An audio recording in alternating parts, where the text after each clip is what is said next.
Hello everyone, Ogre27 Kane here today, and I think I want to do a review of Resident Evil 4 HD for Nintendo Switch. Let's do a little bit of an overview and figure out what this port is all about. So this is the HD remaster that we got back in 2019 with the Resident Evil Triple Pack. This comes included with Resident Evil 4 on the cartridge complete, and a download code for Resident Evil 5 and Resident Evil 6. I'm only covering Resident Evil 4 today in this review, as it is my favorite of the three games, and it is the complete on the cartridge collector version for me. This version essentially has everything from the GameCube PS2 ports all the way up through the Wii ports and PS4 ports. It has the motion controls that you would expect, but they're nowhere near as good as the Wii version. I would have to say that this is probably my second favorite version behind that one. So a little bit of a spoiler warning, I do play about the first third of the game through in this video, so if you haven't played this game yet, maybe you want to hold off. But this is a review of the port, so let's start with the gameplay. So this was the first really truly linear Resident Evil adventure that we got. This game is very story driven and it goes from point to point. You don't spend a lot of time backtracking, although you can in certain areas, and there's a lot of hidden secrets and treasures to find.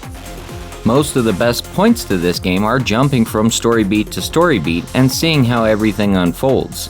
As you can see here, it's a third-person shooter, and it has some really cool puzzle elements as well. The story is interwoven between the action, and it has some quick-time events too. These can be a little annoying, as some of them were drawn from the Wii and other consoles and don't really make sense with what you're doing at the time.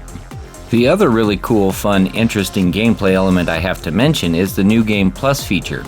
As you play through this game on your first adventure, it will be really difficult, but each subsequent adventure adds more and more, and eventually you'll find yourself with the infinite rocket launcher and you'll just be decimating everything in your path. The gameplay on this is definitely tried and true, and something that every other game company has tried to copy since. The last thing I really need to mention about gameplay is all the different modes of gameplay that come with this. It has the different stories for Ada, as well as the Mercenaries mode, and a ton of variety on what you want to do. I love the fact that your weapons and ammunition and upgrades all carry over too, and so this game really rewards you to dig in and play more than just the campaign. This was an excellent port, and they did a great job. I'm happy with it, although not containing all three games on the cartridge, at least I got the best one and my favorite one. So let's hit the next area now, the story. Well, honestly, the story in this is about as cheesy as it gets. There's a zombie-type outbreak. You don't really know what it is until you get here and discover it's the Las Plagas. Your whole goal is to rescue the president's daughter. Yes, you heard me right. They sent one man out to fight this entire army and rescue the president's daughter. But that is your goal nonetheless, and you do succeed. There are several different avenues of play in this in which affect your ending, but none of them truly affect the gameplay itself outside of a few little minor tweaks. Now, having Leon as the main protagonist in this game makes it one of my favorite, as Leon is one of my favorite characters. I love his attitude and I love his demeanor. I love the way he treats all of the enemies and the way he stands up for himself in every situation. Leon is the epitome of not just the quiet and cool, calm, collected guy, but the guy that has all the answers. I've always pictured Chris as kind of the meathead of the group, and Leon as the man who gets things done. Let's do controls and audio now. Well, we're going to start out with the audio first, and I'm going to show you a clip that has some of the voice acting as well as some sound effects. It should showcase some of the best parts of this game and some of the corny dialogue that goes along with it. So I hope you enjoy it. My name is Osmond Sadler, the master of this fine religious community. What do you want? To demonstrate to the whole world our astounding power, of course. No longer will the United States think they can police the world forever. So, we kidnap the president's daughter in order to give her our power. Leon, I think they shot something in my neck. What did you do to her? We just planted her a little gift. Oh, there's going to be one hell of a party when she returns home to her loving father. Don't you think this is a revolutionary way to promulgate one's faith? Sounds more like an alien invasion if you ask me.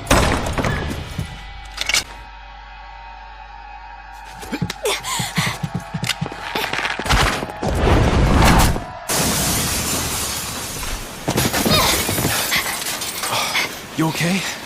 Leon, what's gonna happen to us? Don't worry. We got into this mess. We can get out of it. So the audio in this game is what it is. You either love it or you hate it. You either really appreciate all the cheesy dialogue or you can't stand it. Me growing up with it, I love it. So let's talk about the controls a little bit. So you do basically have three methods of control with the control sticks, the gyro motion sense controls, or you can essentially use the Joy-Cons like the Wii Remote. I personally don't like that last scheme as it does not feel as one-to-one as the Wii Remote did. I stick with the control sticks. Let's move on now to combat. So the combat in this game is as what you expect from a third-person action adventure game. You have your ranged weapons as well as a melee weapon with your knife, and you have different options with your ranged, such as a shotgun, a semi-automatic rifle, different versions of pistols, a bazooka, essentially mine layer, and other options. The fun thing about the combat in this game, though, is it is the focus of it, so therefore they spent a lot of time when they were creating this on that, and it still stands up to this day. 20 years later, the combat is still a shining element of this. It feels a little clunky using just the one control stick, but you will get used to it, and by about 2 hours into the game, it will feel natural. The only thing that has ever truly bothered me about the combat in this game is how truly dumb the AI is for the president's daughter. She literally will find every way she can to get picked up and carried away or shot in the face. It's pretty annoying when you're in the middle of a big firefight and you're trying to control a bunch of different points of entry, and she just meanders in front of you. The other thing I need to mention about the combat is the use of the environment. The game highly encourages you to look around and take in all of your surroundings. Oftentimes there's a boulder you can knock loose, or a barrel you can blow up, or a cart that you can move that will disrupt your enemies. Every time I play this game, I truly find a different method to take out some enemies. And that's one of the funnest parts. So let's move on to graphics and animations now. So, being an up-res 1080 port of a PS2 GameCube game, you wouldn't really expect this game to show off too much or look too beautiful. But that's not entirely true. They really did a good job porting everything over properly, and there's not a lot of issues. The frame rate is fairly steady. I didn't ever have any performance issues, and all of the character faces and animations look really good for their time. I remember growing up and playing many games at this time period where the characters' faces didn't even move with any of the dialogue spoken. So the only thing that I can truly pick out is because of its time period, they didn't have a lot of texture work going on, and the environments look very drab and dark now. At the time that I first played this game, I understand that a lot of that was put in there to kind of hide things and make the game spookier. Now that you're playing it on a newer console and you understand a lot of how this works, you can see where they had to pull a lot of tricks to hide a lot of what they were trying to do. Although not looking bad or basic by any way, shape, or form, the environments do look like PS2 GameCube environments, and it does bring back a wave of nostalgia of that whole generation. I remember at this time that most of it was focused on moving through these corridors and not staying there to focus on these areas. But now that I'm older and I'm taking a lot more time to play my games and being patient, I can notice these things. Well, all that being said, I really do feel like they did a good job, and I'm happy with the port. It's still a blast to have Resident Evil 4 on my Switch, so let's do the conclusion now. Well, in conclusion, I think this was a very well done port. I love the fact that it's all complete on the cartridge. There's no day one download needed for this game. Yes, it's disappointing they weren't able to put the 5th and 6th ones together on the cartridge, and I realize that would have been like a 64 gig cartridge for that. But, that being said, they chose the best game to put on it. Everything that they chose to do in the HD remaster stands the test of time, and it shows how competent this game was at its time and how well done it was. There's a reason it won Game of the Year and probably could win Game of the Year as a remake as well again this year. Being a 2019 game now, I'm sure you can pick it up dirt cheap on the second-hand market, and I would highly recommend it as it is complete on that cartridge. I can't emphasize that point enough, as it is a big sticking point for me as a physical collector. Well, tell me, what are your favorite parts about this game? What did you really enjoy about this? Did you grow up with this game? Do you have nostalgia with it? Is there anything in particular that you loved about this game? Go ahead and let me know down in the comments section, as I'd love to have a discussion.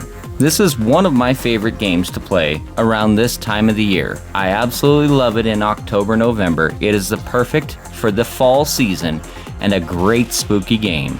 I hope you enjoyed this review. Thank you for watching today's video. It was a blast to make. I upload every single Monday. If you enjoyed this, please like and subscribe.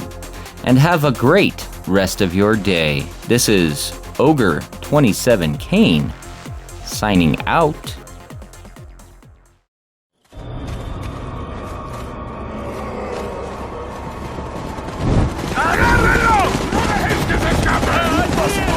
On the other side of the bridge. Yeah.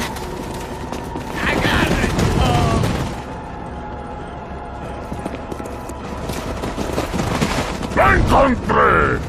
You take that one. Okay. Ready?